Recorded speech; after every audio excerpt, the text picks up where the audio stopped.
Good day, everyone, and once again, welcome to our YouTube channel.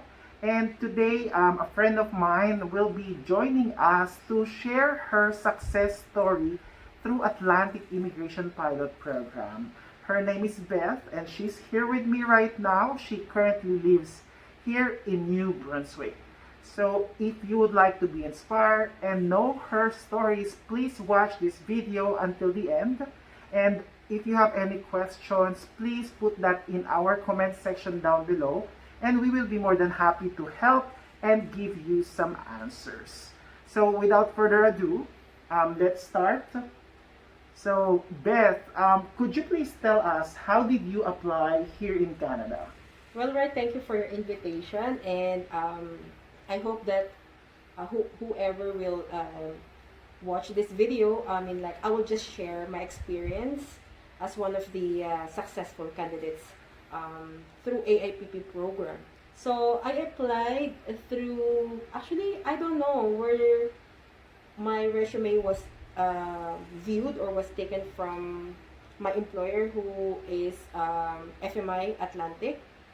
I just got one email, and it's an invitation for an interview, and it said there that the HR will be in Dubai. So if I am willing to be one of the candidate for managerial job, I just have to hit the yes button at the below. So first I thought that it's a scam, like if you're in Dubai, in UAE, a lot of scam agency, or everywhere in the internet. So I said, okay, why not, right? So I replied and I said, yes, I'm interested. And when Rachel came to UAE, actually before she came, 2 days before, I received an email again to confirm my attendance. And actually it was Friday, and it's my church service. It's around 12 o'clock in the afternoon. So I was there around 11:58. I was not really serious at all. And then when I came to Holiday Inn Hotel, I saw a bunch of people there waiting because there was an info session, and I didn't know that it's true.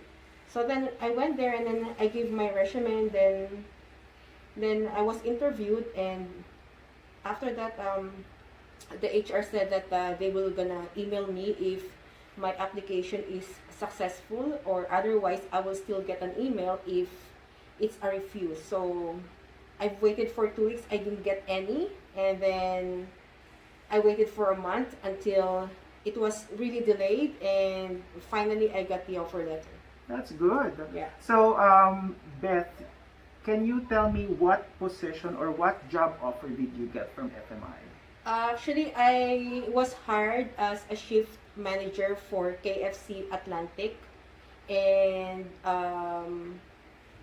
that's what they gave me. And I said, okay, because I believe that they're taking people from outside if we have a supervisory or managerial position. So Okay. since I'm in the industry of food and beverage for more over 15 years, and I was in a corporate department in UAE, in a training division. So yeah, I think they saw my, I believe they saw my application, my resume in Indeed and Okay. LinkedIn. Yeah. Okay, sure. So maybe just clarify how many years of food and beverage supervisory experience do you have? Okay, for the supervisory experience, I had like more than 8 years of experience. Okay, Yeah. that's good. I started as a barista, and then from there I became bar supervisor, and then I moved to Singapore, and then again I was a supervisor there, and inclined with training as well, in-house trainer. And then after that, my husband told me that I need to go back to Dubai. So I went back to Dubai, and again I was in supervisory position for another 2 years. And then And then I moved to one company whereby I was initially an assistant manager, but few months later they promoted me to be included in the training department. Okay, that's good to know. So maybe you could also tell us how long did your application take, and if you encountered any challenges during the process, maybe some of these information our viewers would learn from. Yeah, so I started compiling my things way back 2017 because at first I only had IELTS. I don't know what's the reason why I had IELTS because I always dream of coming or going to Canada, you know. So I had IELTS, but then I don't have my ECA or the education Credential credential assessment. Yes. assessments. So what I did, I went to the Philippine consulate and give my mom a authorization letter to go to my university, and then yeah, when I applied for my WES, it took me almost 2 months, and then from there I need to complete my police certificate, and as you know that I was in Singapore for more than a year, like 1 year and 6 months, so I need to get one, and it's so difficult because I wasn't there physically. So then I need to go to the Philippine consulate and then ask for the form, and then for the fingerprint. Then I need to go to Dubai Police Department. From there, I need to do the proper procedure, and I have to send it back to Singapore, which it took me 3 months to wait. Oh wow. Yeah, so those kind of challenges during my application, and at the same time, I really don't know how to fill up the form because I've heard that there are some refusals if you ever mess up with the forms, or you know, you forgot to sign something, or you forgot to put information in your in those forms. So it really helped me when I, you know, consulted an agency to help me through my papers, and I was advised to send my passport in the Philippines because the wait time in UAE is more than, like, I don't know, 30 weeks. Yes. Yeah, while in the Philippines it could be a little bit faster. So 5 to 7 weeks you Yeah. will get your work permit approved actually. exactly, but at the same time, again, you know, when you send your passport in the Philippines, you have to have again an authorization to your parents or to your mom, whoever it is. Then you need to have a bank draft from BDO, and a lot of things to complete so that your application won't be returned back to you because of incomplete documents. Correct. So what Beth was talking about are also the requirements, because obviously once you get your job offer from your employer, you also need to comply with the different requirements in order to apply for permanent residence here in Canada. So let's just do some recap. She mentioned about the IELTS, or the language test. So I would recommend that applicants should have it before, or advance. Should have it ready. Yeah, because especially nowadays, it's kind of difficult to book for the exam with COVID restrictions. But anyways, the IELTS is valid for 2 years. Yes. And then the ECA, or the Education Credential Assessment, it has to show that you completed a Canadian high school level. So in order for you to know that is for your university or college from wherever country you're from, has to send it to the organization. For example, if it's WES or World Education Services, and then they will be the ones to process it. And the ECA is valid for 5 years. Another requirement that she mentioned is police clearance from all the countries where you resided for a minimum of 6 months from when you are 18 years old up to present. So it's very important that you have those proof of fund as well. She mentioned that it's very important that you have the balance that is needed depending on the number of family members that are actually immigrating here in Canada, and you could get a statement of account or a bank certificate, bank statement Yeah. from the bank. Yeah. And Yeah, yes, I wanted to add one more thing.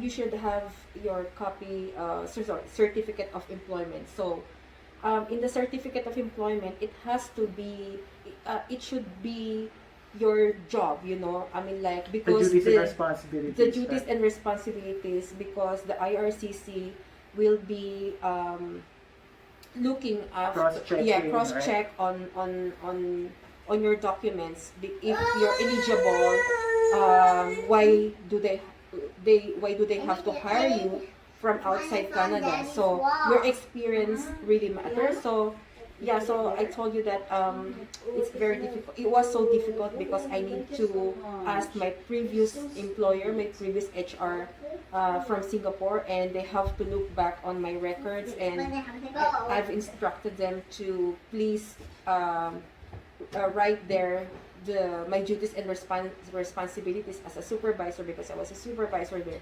so that it will not be waste. Okay, great. So also you immigrated here with your family, right? I came here first. It was a strategic decision for us, because I have we're five. I have three kids, and then me and my husband. So I don't know anybody here in Canada. I don't have any relatives. So what my husband, we decided that I have to come here first and see the place, because if we all come here and then we don't know where we're gonna stay, because I don't know anyone. At least if I knew somebody, then I can ask this person to at least look for a house for us, The second one is mobility. We don't have the car. So I'm afraid that maybe, when we go to supermarket or grocery stores, and I was thinking about the winter, how can we do that, I mean, like, it's gonna be so difficult. So then I came here first in May 2018, and I checked the place, and I think me and my husband did a very great decision that I should come here first, financially wise, because like, if I will be short, at least I have means of extra support from outside. So what I did, I looked for a one-bedroom apartment first, and yeah, it cost me around 670 that time in 2018. And then I don't have a car yet, so it is so difficult because you cannot buy everything in one place. So there are items that you can find at Walmart, but you can find in Atlantic Superstore, and then you have to go to Dollarama for few stuff. So that was really a challenging, and then my first winter, so it was so difficult. UAE, particularly Middle East, is a very hot country, so I am already used to so the used to adjustment, yeah right? so the adjustment From hot period temperature to to cold temperature, yeah. So, and I don't have anything. When you rented an apartment here, it's just an apartment with one fridge and one gas range. So you don't have even a couch or a television or a table. So those things I prepared before they come. So at least when they came in when they came in the month of October 2018, so at least I have already at least my table, my couch, at least a small. so they could settle, right? Yeah, so at least it will not be so difficult. Mm-hmm. Yeah. Okay, could you tell me also, like, how much was the proof of funds for a family of five, if you still remember? Yeah, so the proof of funds, when I was already coordinating with the agency for my papers, I didn't know that I can come here through work visa, because most of them, they apply their working permit and permanent residence together, same time. So for the family of five, it's gonna be huge, right? It's like $7,000 plus. Mm-hmm. But I don't have that. So what they advised me is I can come here through work permit, and I can apply my permanent residence visa Well, you're already here. while already here. In that case, I won't provide the proof of funds, because why? I'm already working. Okay, that's So a that's good what thing. I did. So I came here alone, and then, as you know, then um, Your family followed. yeah, my family follows. So I didn't show any proof of funds because already I am working inside Canada. So it didn't require me That's good. to show the proof of funds. Otherwise, if I want I want us to come here all together with a PR status, then it's gonna be a huge amount. Very, for sure. very a Yeah. lot, yeah. Okay, that's good to know. Anyways, you've been living here in Canada for 2 years now, right? For Yeah. more than 2 years. Could you also share how is your life here in New Brunswick? The life here in New Brunswick is, I can say, I am happy because it's quiet compared to the busy life I had Dubai. in Dubai. There's no traffic, I can say, and it's more of nature. You can see a lot of trees. The air is so fresh. Finally, you can hear the birds chirping. You can really feel the real rain, The not fresh air. the fresh air, the real rain, not an ordinary rain. Polluted rain. Yeah, and it's really, I mean, mentally I can say that I can it's very peaceful, and yeah, I mean, like, the life is very simple here. I believe it's very difficult, not very difficult. It's difficult to enter, but it's easy to live. Mm-hmm. Yeah, because when you get your permanent residence, and you can have 2 jobs if you want, or 3 jobs Exactly, if you want. right? Yeah, Like, depending on depending on you, right? on you, yeah. So before I was in KFC, and then when I got my permanent residence, finally I moved, or I'm working with UPS now.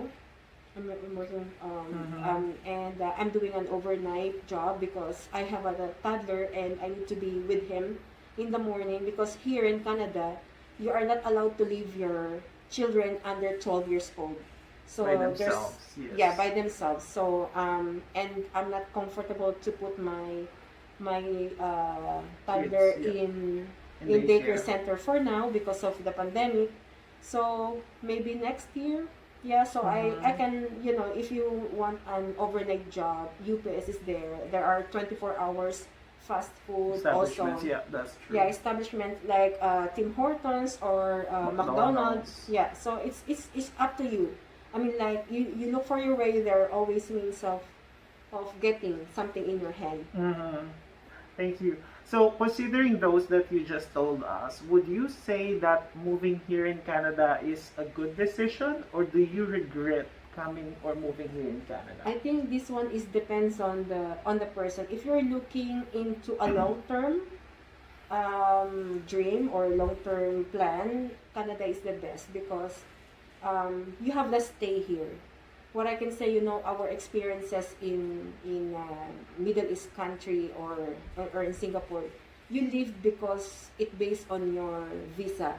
So if you don't have visa already, then you know that you only have 30 days grace period to stay in the country.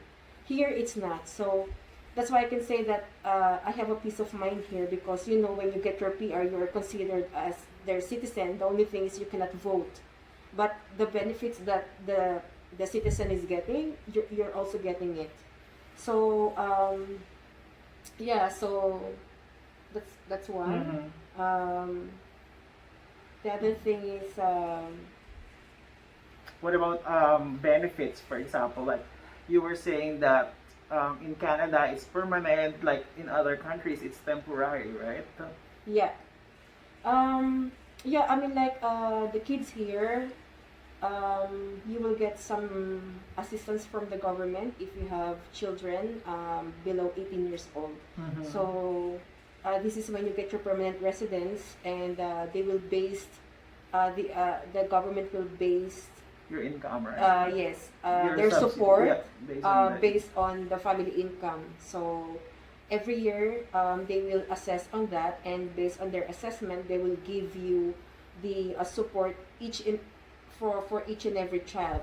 The second one also, they help for their education. So if you open their RESP, and the government will give 20% Oh, that's bond good. on that. until they reach 18. So when they reach 18 and then you want to put them into university, you can use that fund, because in Canada, education is free from elementary to high school, but when they get to college, you have to pay. So as parents, I'm contributing on their future in their education. So monthly, I am putting something into their bank account, and then on top of that, the government will put 20%, and then when they reach 18, it's stopped. And how much is the Whatever money is in that there, yeah. whatever it's there, then They can use it they can use to it. pay their tuition for the university or college. Yes. Which is Yeah. really good, right? Not all countries are actually doing that. So. Yes, yeah. Okay, so that is the story of Beth. Yeah. So maybe to wrap this up, maybe if you have any tips or you want some message that you want to share to our viewers who actually dream of coming or immigrating here in Canada one day. Yeah. So if you're really, my tips is that, one of my tips, I mean, like, I really dream of coming to Canada ever since, because I know that I wanted to be with my family in one roof, okay? Because the life in UAE is expensive. If I will be with my kids, my children in one roof, I have to pay for their education. And at the same time, we don't have stay. One day you will be, one day the company still like you, but then you will wake up one day that, okay, we redundancy, so we need to eliminate, or we need to terminate few people, and that's what I'm afraid of. So that's why I started dreaming to come to Canada, because of my family. So if you really wanted to pursue on your dreams, just try. Canada is a very good country, really, really good for the family. There are lots of ways that you can come here. I don't know about the AIPP for now because of pandemic, maybe they stopped.